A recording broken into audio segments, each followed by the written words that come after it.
Uterine cancer میں اس نے اچھا نام پیدا کیا ہے اگر اس میں ایکوڈ اوفینسو بلڈی فلو ہو. بلڈی فلو ہلکا ہلکا خون جاری ہو رہے جو تیزابیت بھی رکھتا ہو اور اوفینسو بدبودار بہت ہو. اس کی ایپیلیپٹک اورا کے متعلق میں نے آپ کو بتایا تھا کہ یہ دل سے اس کا اورا شروع ہوتا ہے. ایک اور علامت اس کی خاص پہچان یہ ہے کہ آواز بیٹھ جاتی ہے اور کچھ دیر جو دورہ ہونے لگے تو صاف پتہ چل جائے کہ بچہ بول نہیں سکے گا.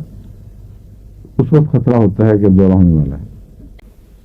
سیبائنا سنگنیریا سبڈیلا یہ شروع کر دیتے ہیں. جو سیبائنا میں بھی بہت سی اہم علامتیں ہیں عورتوں کے لیے.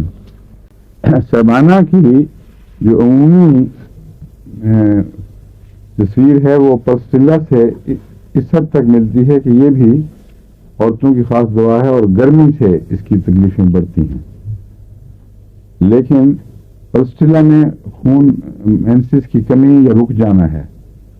سیبائنا میں اس کے برعکس بہت زیادہ مینسس کا جاری ہونا اور تیسرے مہینے میں اگر ایبارشن کا رجحان ہو تو اس میں سیبائنا بہت اچھی دوا ہے. اس میں جو بلیڈنگ کی ٹینڈنسی ہے وہ صرف یوٹرس تک محدود نہیں رہتی بلکہ سیبائنا میں عام بلیڈنگ کا رجحان ہے. ناک سے بھی ہوتی ہے, کڈنی سے بھی ہوتی ہے. اس لیے اگر مینسس زیادہ ہوں اور یہ علامتیں ہوں تو پھر سیبائنا ہے. اگر مینسس کم ہوں تو پھر باقی جو بلیڈنگز ہیں ان کا علاج سیبائنا نہیں ہے. کمبینیشن اکٹھا ہو تو پھر سیبائنا ہونا چاہیے. بعض دفعہ اووریز میں ڈاکٹر کہتے ہیں نوٹس نوڈیول سے بن جاتے ہیں اور وینز میں بھی یہ بنتے ہیں. یہ سیبائنا کی خاص علامت ہے.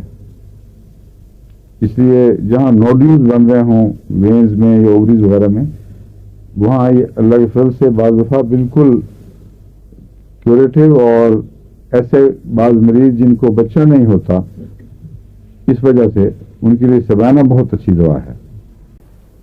ہیمورائڈل ٹیومر بھی اس میں ہیں, وہ بھی بلیڈ کرتے ہیں ہمیشہ. نان بلیڈنگ میں یہ مفید نہیں ہے, صرف بلیڈنگ ٹیومرز میں, اور وہ بھی زیادہ بلیڈ کرتے ہیں. زیادہ خون نکلتا ہے ان سے, جریان خون کہتے ہیں.